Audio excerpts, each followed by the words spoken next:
ദീർഘവർഷങ്ങൾക്ക് മുമ്പേ പട്ടാപ്പകല് പോലും പോലീസുകാരന്മാർ കയറുവാൻ ഭയന്ന് പറച്ച ഒരു സ്ഥലമായിരുന്നു ചെങ്കച്ചുള്ള കോളനി.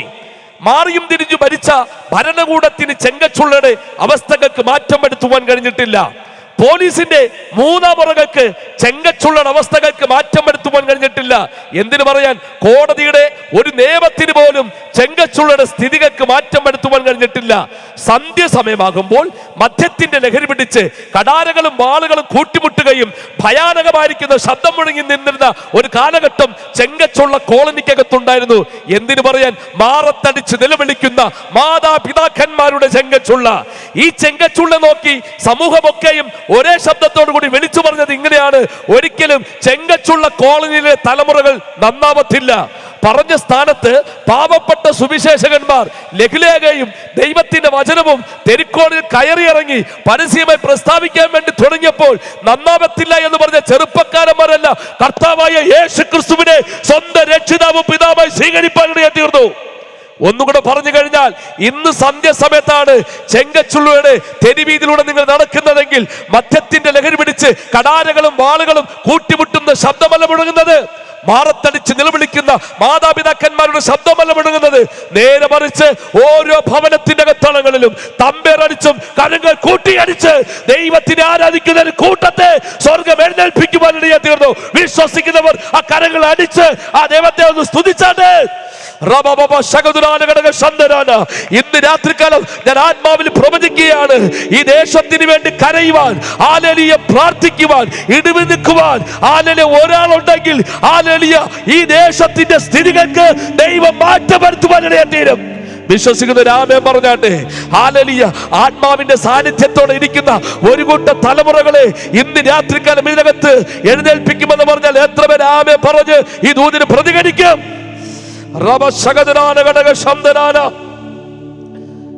പറഞ്ഞാണ്ട് പ്രൈസ് ദി ലോർഡ്. ഹല്ലേലൂയ. വേഗത്തിൽ വരട്ടെ. അങ്ങനെ ഒരു കോളനിക്കകത്താണ് ഞാനും ജനിച്ചു വളർത്തപ്പെടുവാനിടയായി തീർന്നത്. ഒരു കാലഘട്ടത്ത് മദ്യത്തിനും മയക്കുമരുന്നിനും അടിമപ്പെട്ട ജീവിതം നയിച്ചു മൃഗതുല്യമായി ജീവിച്ച ഒരു കാലഘട്ടം എന്റെ ജീവിതത്തിന്റെ അനുഭവങ്ങളിൽ ഉണ്ടായിരുന്നു. ഒന്നും കൂടെ പറഞ്ഞു കഴിഞ്ഞാൽ, മദ്യവും ലഹരി പദാർത്ഥങ്ങളും ഇല്ലാത്തൊരു ജീവിതം എനിക്ക് ചിന്തിക്കുവാൻ കഴിയാത്ത ഒരു കാലയളവ്. പ്രഭാതമാകുമ്പോൾ ശരീരം മുഴുവൻ വിറയ്ക്കാൻ തുടങ്ങും. ഭക്ഷണം കഴിക്കണമെങ്കിൽ മദ്യം വേണം, എന്തെങ്കിലും ഹല്ലേലൂയ പണി ചെയ്യണമെങ്കിൽ മദ്യം വേണം. ഹല്ലേലൂയ. അങ്ങനെ മദ്യത്തിനും മയക്കുമരുന്നിനും അടിമപ്പെട്ട ഒരു ജീവിതം എന്റെ ജീവിതത്തിനകത്തുണ്ടായിരുന്നു. എന്നാൽ മയക്കുമരുന്നും മദ്യപാനവും ലഹരി പദാർത്ഥങ്ങളെല്ലാം എന്നെ അവസാനം കൊണ്ടെത്തിച്ചത് നിരവധി കേസുകളിലായിരുന്നു. എന്റെ 18ാമത്തെ വയസ്സ് പൂർത്തീകരിക്കുന്ന സമയത്ത് ആദ്യമായി പോലീസുകാരനെ അറസ്റ്റ് ചെയ്തത് 307 വകുപ്പ് പ്രകാരം ഒരാളെ കൊല്ലാൻ ശ്രമിച്ചു എന്ന് പറഞ്ഞ് തിരുവനന്തപുരത്തുള്ള അട്ടക്കുളങ്ങരയിലുള്ള സബ് ജയിലിൽ എന്നെ കൊണ്ടുപോയി അടച്ചു പൂട്ടുവാനിടയായി തീർന്നു.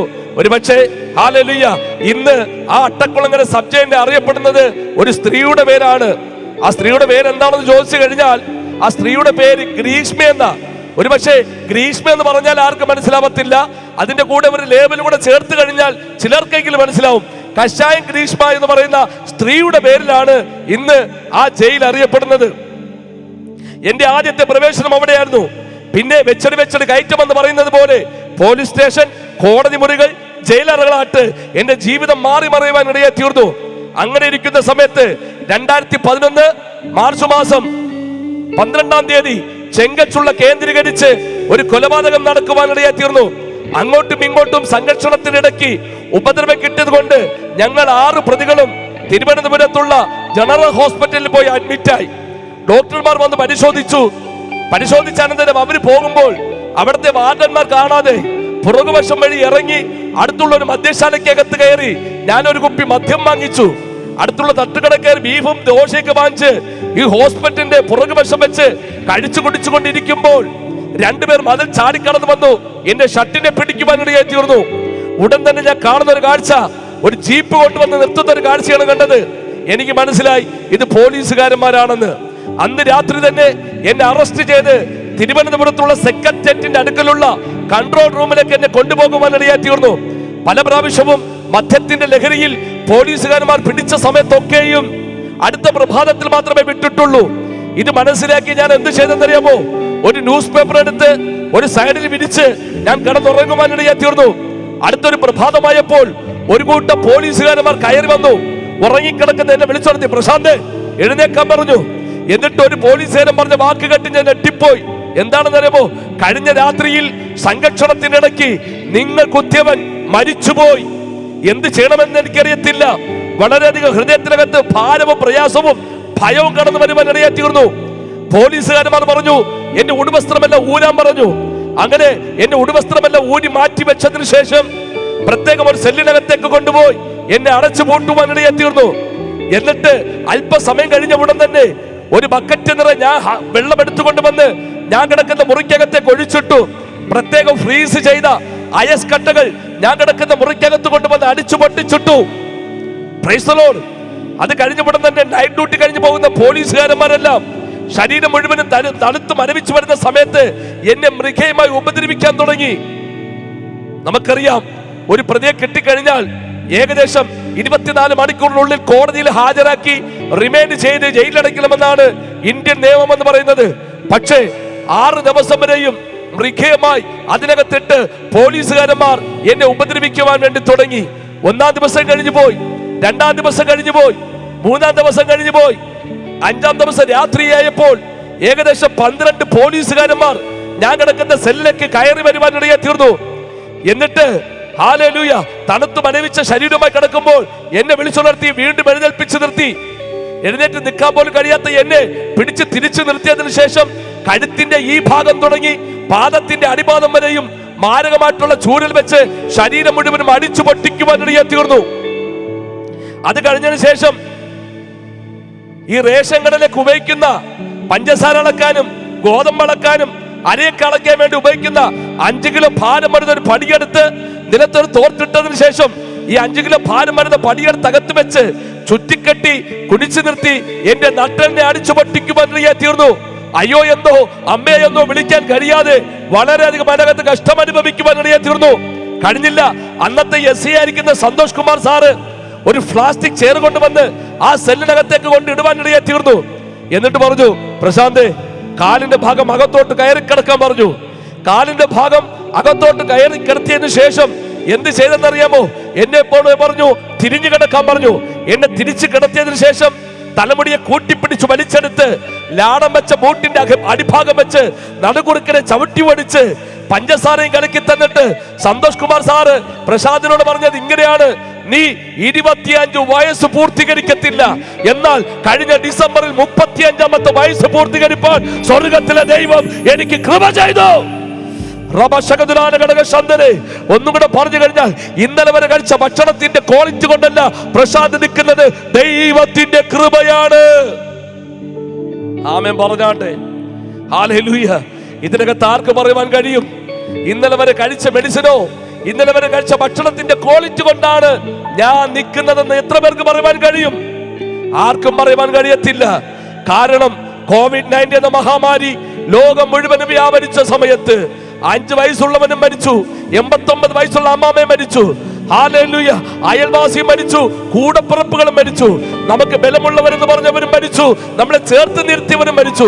എന്നാൽ 2024 എന്നെയും നിങ്ങളെയും കാണിക്കില്ല എന്ന് ആരുടെ പിശാച് വിധി എഴുതിയ സ്ഥാനത്ത് ഇന്ന് രാത്രികാലവും ദൈവത്തിനെ ആരാധിക്കാൻ തന്നെ കൃപയുണ്ടല്ലോ. എത്ര പേർക്ക് ആ ദൈവത്തെ സ്തുതിക്കുവാൻ കഴിയും? എത്ര പേർക്ക് പറയുവാൻ കഴിയും നിന്നതല്ല ദൈവം നമ്മെ നിർത്തിയതാണ്? വിശ്വസിക്കുന്നവർ ആ കരങ്ങളെ ചേർത്തടിച്ച് ആ ദൈവത്തെ സ്തുതിച്ചാട്ടെ.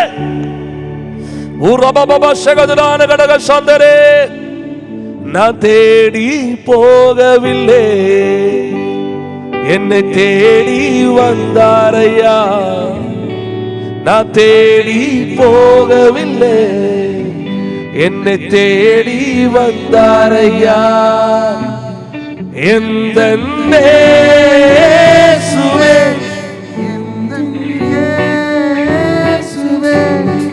எந்த இயேசுவே, எந்த இயேசுவே. എന്തു വന്നാലും ഏതു വന്നാലും അപ്പാവേ, കേട്ടില്ല,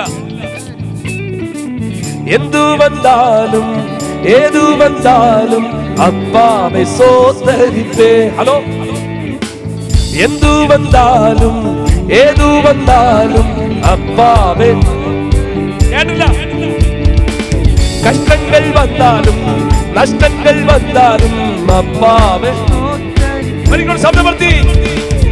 കഷ്ടങ്ങൾ വന്നാലും നഷ്ടങ്ങൾ വന്നാലും എന്തു വന്നാലും ഏതു വന്നാലും. ഇതിനകത്തുണ്ടോ? കഷ്ടം വന്നാലും നഷ്ടം വന്നാലും സ്തോത്രം ചെയ്യുന്നവരുണ്ടോ ഇവിടെ? ഉണ്ടോ? ഉണ്ടോ? അയ്യോ ഉണ്ടോ? കേൾക്കുന്നില്ല. ഉണ്ടോ? ഇവിടെ ഉണ്ടോ? കേൾക്കുന്നുണ്ടോ പാസ്റ്ററെ? നിങ്ങൾ കേൾക്കുന്നുണ്ടോ എല്ലാവരും? ഒന്ന് ആമേൻ പറഞ്ഞേ.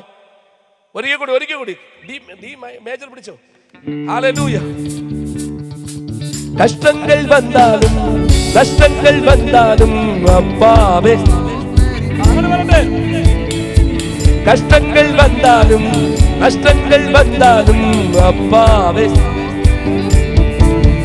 യേസപ്പാ സ്തോത്രം, യേസപ്പാ സ്തോത്രം, യേസപ്പാ സ്തോത്രം, യേസപ്പാ സ്തോത്രം.